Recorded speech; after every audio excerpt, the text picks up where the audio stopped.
Hello guys, ഇന്ന് നമ്മൾ chicken ചിക്കയുടെ ഒരു റെസിപ്പിയുമായിട്ടാണ് വന്നിരിക്കുന്നത്. ഇതിനായി നമുക്ക് ആവശ്യത്തിന് ചിക്കൻ എടുത്ത് ഒരു പാത്രത്തിലോട്ട് മാറ്റാം.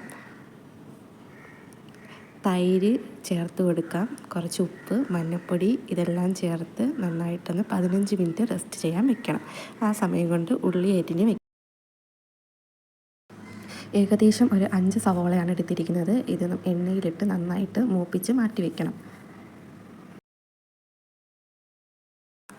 ഇനി ഒരു പാൻ എടുക്കുക. എണ്ണ തിളച്ചതിന് ശേഷം കുറച്ച് ഇഞ്ചി, വെളുത്തുള്ളി, ആവശ്യത്തിന് പച്ചമുളക് എന്നിവയിട്ട് നന്നായിട്ട് മൂപ്പിച്ചെടുക്കണം. ശേഷം മുളക് പൊടി 1 സ്പൂൺ, മല്ലിപ്പൊടി 1 സ്പൂൺ, ഉപ്പ് 1 സ്പൂൺ ഇട്ട് നന്നായിട്ട് ഒന്ന് ചൂടാക്കി എടുക്കണം.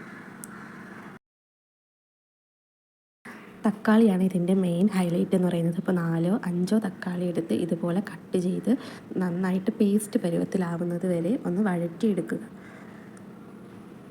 ഒന്ന് അടച്ച് വെച്ച് വേവിക്കുക. ഇടയ്ക്ക് ഒന്ന് തുറന്ന് നോക്കിയൊന്ന് ഇളക്കി കൊടുത്താൽ മതിയാകും.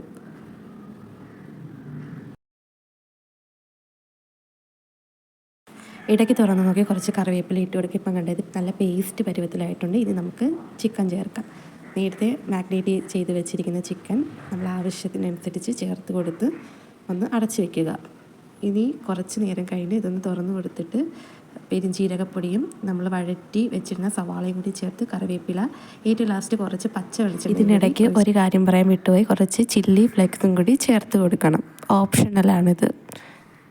സൂപ്പർ ടേസ്റ്റിയാണ്. എല്ലാവരും ഉറപ്പായിട്ടും ഉണ്ടാക്കി നോക്കി. അടുത്ത